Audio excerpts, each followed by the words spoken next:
mira, yo creo que, primero, yo creo que fue una reforma, yo mantengo la posición, una reforma fiscal Totalmente. de carácter recaudatorio, y nos quedan a deber la reforma hacendaria. Yo vuelvo a insistir en que el aparato gubernamental, municipal y estatal está mal utilizado cuando es el que tiene más cerca al contribuyente, pero obviamente mientras las potestades recaudatorias las siga teniendo el centralismo de la federación, bueno, pues eso ocasiona un gran problema. O sea, a eso me refiero cuando yo hablo de una reforma hacendaria. Necesitamos replantearnos la forma en que recaudamos impuestos. O sea, somos muy ineficientes y tenemos un aparato burocrático ineficaz para cobrar impuestos. Somos de los países de América Latina que menor porcentaje de recaudación tenemos. O sea, ahorita debe de andar sobre el 11.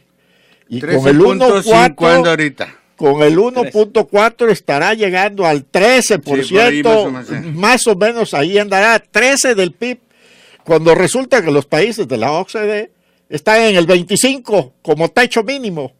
Entonces, todavía nos falta un mundo, o sea, dobletear. En promedio de 28, 29. ¿no? Así es. Y entonces, bueno, el problema es que no somos capaces de pensar en que la centralización no fue la mejor alternativa. Pero parece ser que hoy esas son las visiones que se tienen. Quieren volver a establecer un sistema centralista. Y ya lo vemos con otro tipo de decisiones, ¿no? O sea, un Instituto Nacional de Elecciones, un solo Tribunal Federal Electoral. Y entonces dice uno, oye, espérate, con un país tan heterogéneo, con tanta diversidad que tenemos en los 32 estados, ¿sí? Pues dice uno, bueno, ¿y qué? Ahorita el Instituto Estatal, el Instituto Federal Electoral, pues concluyeron 4 la gestión, más uno que pidió licencia o renunció en febrero, son 5 de 9, pues van a sesionar con 4. ¿Por cuánto tiempo? Entonces uno dice, esas son las organizaciones y las instituciones. Es el modelo a seguir. ¿Que queremos tener para la República? Pues me parece que no.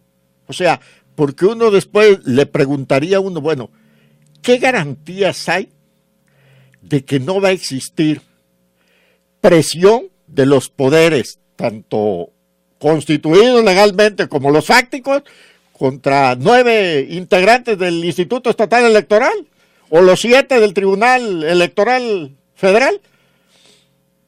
¿Qué los hace diferentes aquellos solamente porque viven en el centro del país con los nuestros que tenemos aquí, no?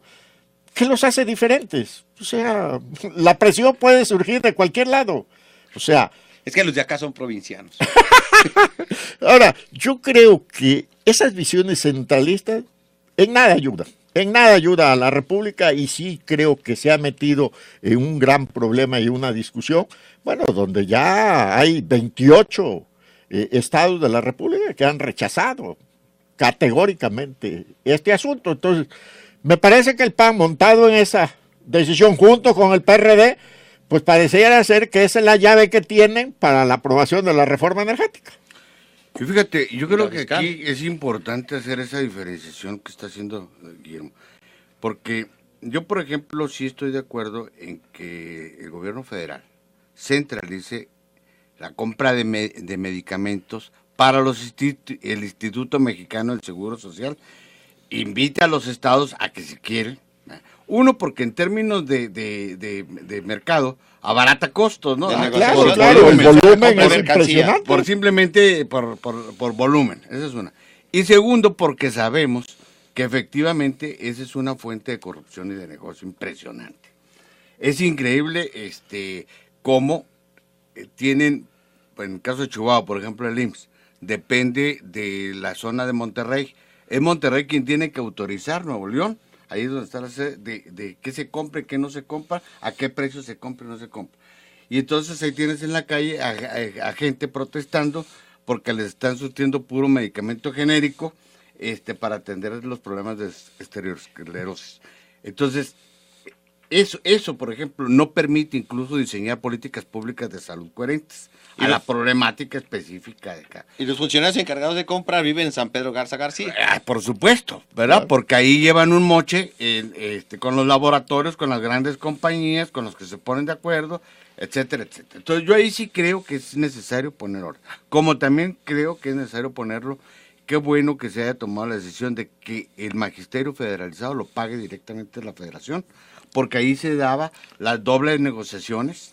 Primero iban y negociaban con el gobierno federal, el sindicato, el CENTE, y luego en cada estado sacaban doble partida en la negociación, y aparte, por eso no se sabe ni cuántos maestros hay, porque Ni nadie cuántos tiene un salones hay. ni cuántos salones hay, ni cuántos están ejerciendo y cuántos son aviadores, para decirlo así sencillamente. Hoy se acabó el sindicato nacional. Sí, entonces, y aparte. Entonces, yo creo que esta medida, al menos en esos términos de administración del recurso del contribuyente, me parece que yo no estoy de acuerdo en todo aquello que efectivamente vaya y atente contra el principio constitucional de que somos un pacto federal, ¿verdad?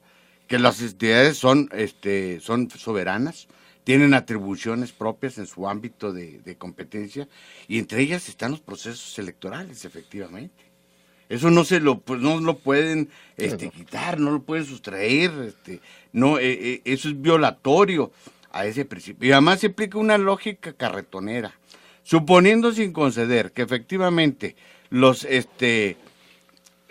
gobernadores tuvieran el control, estuvieran interfiriendo en los institutos estatales electorales, lo cual el mismo Vicente Fox reconoció que hizo con el Instituto Federal Electoral, ¿verdad? Que dijo, metimos la mano poquito, ¿verdad? O sea, Sí. Le permití a Martita que metiera la mano poquito. Bueno, pero el problema no es construir un instituto estatal, un instituto electoral nacional, porque no somos una república federal. Así es. ¿Verdad? No tenemos gobiernos nacionales, tenemos gobiernos federales. Así es. Que quede muy claro eso, ¿verdad? Y si hubiera ese problema de deficiencia, de déficit, en cuanto a autonomía, en cuanto a transparencia, en cuanto a legalidad, en cuanto a equidad y manipulación de poderes políticos, ¿verdad? Pues entonces lo que tenemos que hacer es fortalecer la ciudadanización de esos órganos electorales, no ponerlas en manos del gobierno federal, porque finalmente es un traslado de vicios, es un traslado de inequidades para allá. Tú que eres médico, Valero, me entenderás muy bien, ¿no? Sí. Es como si te duele la cabeza, vas con el médico y te dice, no, pues córtensela para que no le duela, ¿verdad? Sí. Eso es lo que están tratando de hacer. Es que córtale la soberanía, córtale la representación a los estados y resolvemos el problema. Eso es lo que está planteando Gustavo Madero, ¿eh? Así es. El arquitecto Tarín dice que la baja recaudación de impuestos se debe a que nos falta imaginación. Hay que tener más creatividad para poder aumentar la recaudación. Sí, claro. O sea, el pagar impuestos en nuestro país es de lo más complicado que existe a nivel mundial. Es decir, cualquier negocio, y aquí quiero hacer el otro comentario, que afortunadamente ampliaron el plazo para la definición de la eliminación de los repecos. Los repecos es el pequeño contribuyente, ¿sí? Al cual, obviamente, el gran beneficiario al quitar el YETU y el IDEC.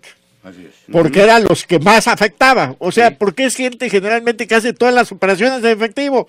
Y entonces, ¿qué es lo que hicieron? Pues guardaban el efectivo en el cajón y entonces pagaban ya en efectivo, hacían todas las operaciones. Claro, y ya no pasaba por Hacienda. Ya no pasaba por el banco. Entonces, hoy al quitarle ese régimen especial, y entonces decir que en 6 años tenían que definir, bueno, pues los iban a meter en un gran problema, que al final de cuentas lo único que iban a hacer era inmigrar a la economía informal. Por supuesto. Entonces, amplían el plazo y dan 10 años. Yo espero que en 10 años las autoridades fiscales diseñen una mejor, eficiente recaudación, que sean más eficaces y más eficientes. O sea, en Estados Unidos, cualquier persona con estudios mínimos llena su declaración de impuestos. No requiere mayor cosa y por correo la manda y no hay problema, porque además es el delito más penado que hay Es lo en que te iba a Estados decir, Unidos. además es muy que castigado. no la evasión contribuyes a la muy- sociedad. Así Es es. muy castigado la Pues nada evasión. más hay que ponerles el ejemplo, que Al Capone lo agarraron por una evasión de impuestos. Nunca le pudieron comprobar ni un asesinato. Pero por evasión de impuestos ahí fue como lo pescaron. Entonces, ¿por qué no copiamos otros esquemas que hagan más fácil? Pareciera ser que se hace tan complicado para obligar a que todas las empresarias o pequeños comerciantes tengan que contratar los servicios de un contador, que se va a llevar el 50% de lo que obtienen de utilidad en el mes. Y entonces dices, no, bueno, pues entonces, ¿para qué trabajo? O sea, para mantener a otra gente. Me parece que ahí es donde ha faltado creatividad para hacer crecer los niveles de recaudación. Y yo agregaría eso por último, porque ya se concluyó el tiempo. Yo insisto en la transparencia, información. Que ese es el otro problema grave, ¿no? Sí, y ¿Cómo lo manejo gastas? ¿Cómo honesto lo de las gastas? finanzas. Sí. Así Porque es. una de las razones que explica también el que muchos mexicanos, aparte de que a nadie nos gusta que nos cobren impuestos, pero muchos mexicanos digan, se roban el dinero. ¿Cómo? Yo no voy a pagar impuestos para que se lo roben para enriquecer a otros. Para que estos Esa vivan es la- como reyes. Para que Así esa es es. la percepción. Y mientras sigan como eso de que los diputados se quieren apuñalar, clavar, para decirlo literalmente, En términos mexicanos. 500 millones de pesos a última hora, no los ejercieron, pero ya lo quieren gastar. Bueno, esas cosas son los que desalientan efectivamente y no generan una cultura cívica, fiscal saludable, ¿no? Así es. Memo, el próximo, y por supuesto Javier, pero el próximo lunes, ya que se nos fue el tiempo, las cuentas públicas, con esta modalidad de que la Auditoría Superior del Estado ya la sube a internet, tenemos posibilidades de que de alguna manera sabremos cómo se realizan y a dónde llevan.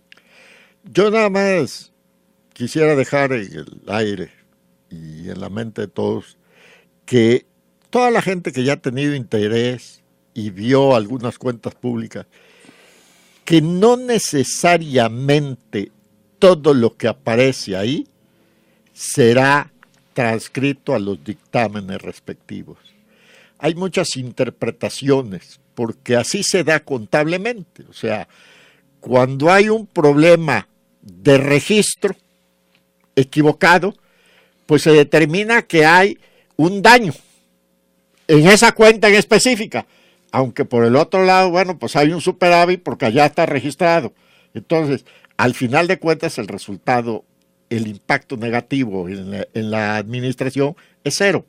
Entonces, que no se vayan a ir con la finta y crean que a partir de que empiece a dictaminar el Congreso estas cuentas públicas, pues van a empezar a desfilar todos por la Fiscalía o a todos les van a afincar procedimientos administrativos. Me parece que van a ser pocos. Yo hasta lo que he visto en los municipios más grandes, no veo mayor trascendencia en las observaciones de registro, observaciones de falta de control, observaciones de carácter administrativo, o sea, se cataloga como un daño patrimonial la erogación sin que haya existido un contrato.